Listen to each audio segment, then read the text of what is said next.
Hey guys, so just a little update on Morgan.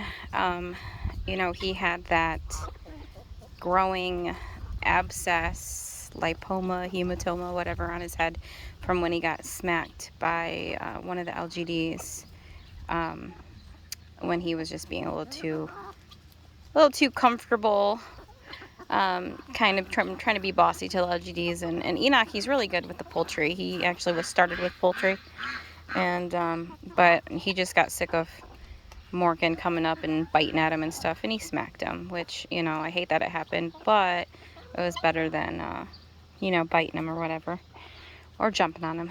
But he just had this thing growing on the top of his head, and finally, like, we tried to aspirate it with needle and taking it out, and I didn't have any scalpels or a knife, that I felt was sharp enough to kind of open it up. So I ended up taking him to the vet. Well, first of the three vets that we utilize in the area, one that actually has one that's like labeled a bird vet, is on maternity leave. So I ended up calling our original vet that we've actually used for, well, Will's family has used them for a few decades. But I'm coming up on about 20 years utilizing their services, and the friendship that I have formed with Dr. Reineck. He was there, him and Dr. Alexander, who's now retired, were there when we first got Edgar when he was 4 days old. And Dr. Reineck was actually the one who came out 5 years ago to our house to help us say goodbye to Edgar when he was almost 13. So Dr. Reineck's definitely my top choice when it comes to vets around here, and he was willing to try his hand and see what he could do for Morgan. And from my understanding with birds, their abscesses and stuff is not like a dog or a cat or a cow or whatever, and it hardens, and it's not easily, it just doesn't aspirate. It clots up or whatever. So they had to open him up and clean him out. It actually turned into being like a mini surgery. He, was put under anesthesia and had, was on oxygen, and his vitals and everything were being monitored by another vet as they cleaned it out, and I got to be called back to watch, what the stuff they were pulling out and everything. And it was pretty amazing. And, we got him home, and yeah, we knew the site was going to be swollen and, and bloody, and it would slowly get cleaned up, and we'd bring him into the house and let him get cleaned off and in the bathtub and stuff like that. And then he, it started, I don't know, it was like filling up again. Like, we were cleaning it out every day with an iodine distilled water wash. And there was a tube in there, a drainage tube, so that it didn't completely close up, so we could just keep cleaning it and cleaning it. And then he was on antibiotics, which I guess is touchy to put them on antibiotics, so because it, gives him diarrhea. Well, he didn't get diarrhea the first time. Well, then it just started looking worse again, and it seemed like it was filling back up. I don't know what was going on, so we called the doctor, got another appointment, took him in, and they ended up doing have to do the same thing all over again. And then it just started looking worse. So basically, just a little bit of a warning, because it is kind of gross for those that are queasy. He had a drain in, and then it was time to take the drain out, and then he had 2 stitches in to kind of keep it open, to kind of help to keep it closed. But we couldn't get as much out as we wanted to, because Buchanan and I just started taking stuff out of it yesterday, and kind of basically just popping it like a pimple, and stuff was just coming out. Buchanan just totally impressed me with what he was doing for Morgan and getting it out, and Morgan seemed to do so much better. He ate a good amount of spelt last night, was drinking his water, and he was swimming in the big, in this black water trough, water bucket right here. It's about 20 gallons, I think, 15 or 20 gallons. And he was dipping, and, he loved it. You could tell he was happy, and we were starting to be able to see his eyes again, his beautiful blue eyes. So today we were cleaning him out again, and I ended up cutting the 2 stitches, and I think I probably should have left one in, but I'm not sure because, you know, it is pretty wide open. But Buchanan was able to get out a bunch more today, but because I don't know what to do as far as pain, like if there's something I can give Morgan, you know, from the store. Like I know some animals can get aspirin and stuff like that, but basically this is what we're working with. And it looks horrible. It does, but it's a little bit of dry blood on the top where it's black. But we did put a product called Herbiotic to kind of stop the bleeding a little bit. But you got something in your eye, buddy. But you can't really see his eyes. You can't. It's like it's so swollen on the top that it's pulling over top of his eyes. Hey, Morgan. Hey, buddy. So, I don't know what to do. I'm thinking of ordering a suture kit. I've watched a few videos. I've seen a video where there was actually, it was a dog that had it like almost on the side of its face / head. And they, the vet opened it up, cleaned it out, and did like a wet dry pack with gauze. So what she ended up doing is kind of like, all right, let's say, like this is his head, and then there was an opening right here, and then she just took gauze, that was a big bunch of it, and stuck it in. So she packed it in there, and then she put sutures around the outside, anchoring sutures maybe. They're not tight, they're loose, like little loops. And then so this was wet inside with like saline or whatever inside the open area. And then what that does is, it's in there, it keeps it moist, it keeps it from closing, and actually keeps it from filling back up. But then also as it starts to dry, it helps with debridement when you're going to take it out and you pull that out, and then anything that's attached to it, kind of like a scab or something, would pull out with that, and then you just wet pack it again. But what these stitches were on the outside was, because it was in an awkward place on the side of the dog's head, you did the wet pack inside the wound, or inside the area, the opening, and then you did a dry gauze over top, and then you did another cover, and then you basically take, like gauze that comes in the strips, the long strips, and it's like you're wrapping a present. So like you take it and you through here, and you lace it through here, and you lace it through this one, lace it through this suture, and then come across to this suture, and then come across, and you basically just do that back and forth to these sutures that are on the outside of the surgical site, of that area that's opened up. And then you kind of make it a little bit tight, not horribly tight, but tight enough to where it's not going to be flip-flopping around on the animal.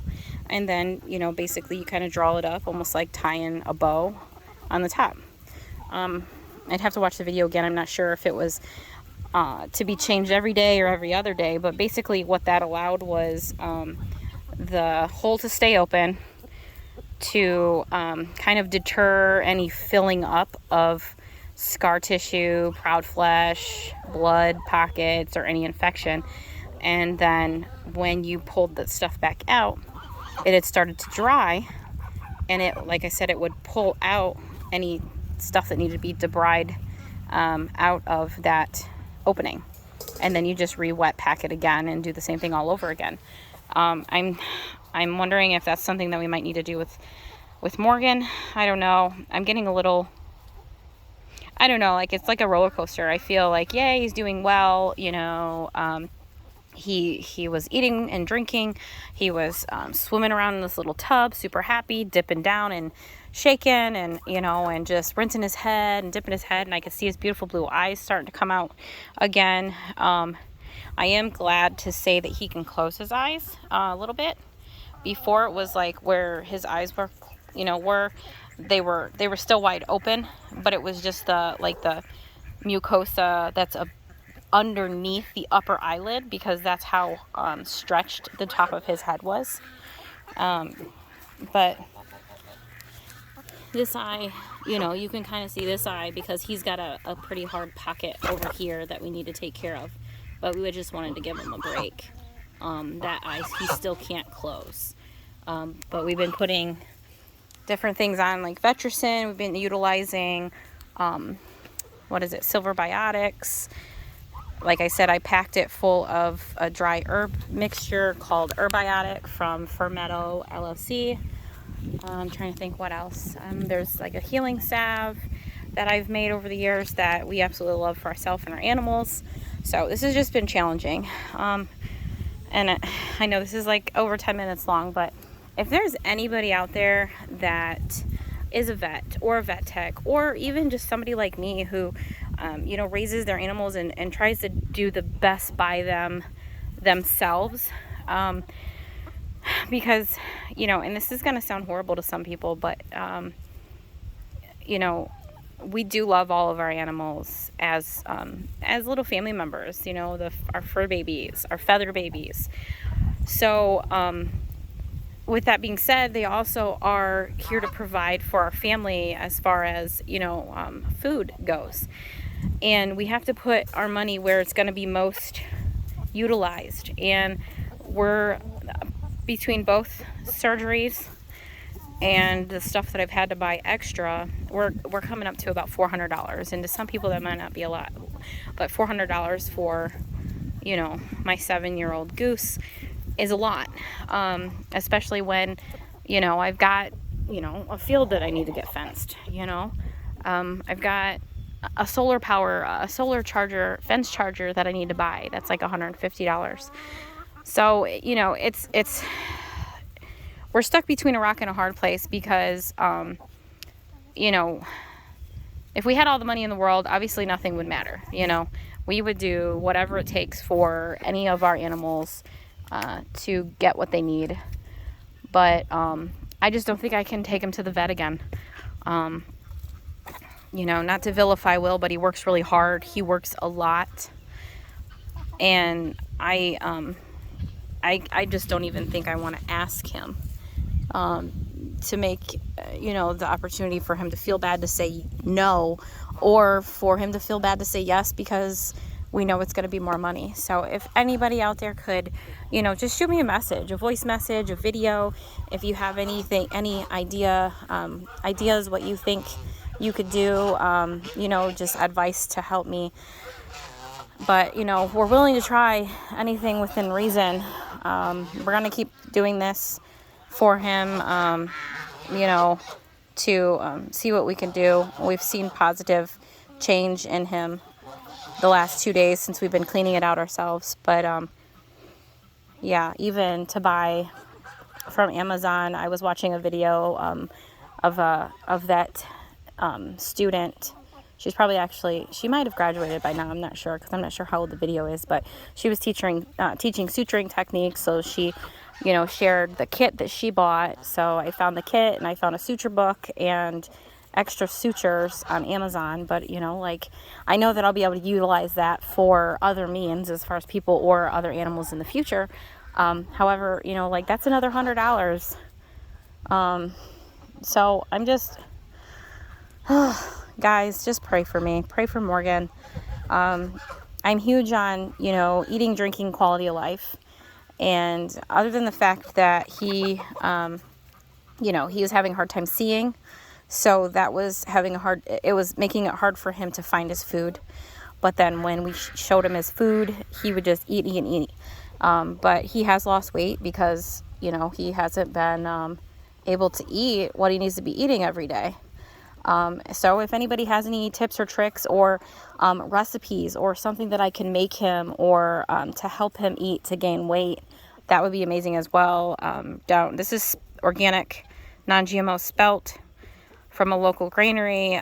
There's mealworms in here. He got some of it in his water, but we're doing like probiotics and Bach flower remedy, selenium. So, selenium in his water, silver biotic, I don't really want to go like the antibiotic route if we can help it, like, you know, the pharmaceutical antibiotic route, because we've done 2 rounds of that, and the diarrhea is just really concerning. We're trying to clear that up.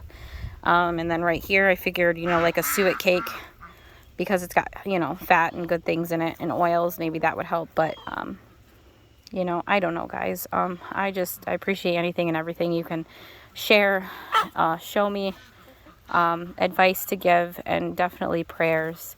I appreciate you guys, and I hope that you all are well. And I just thank you for listening to me ramble on and just show you what we've been dealing with lately. I love you guys, and I hope you have a good evening.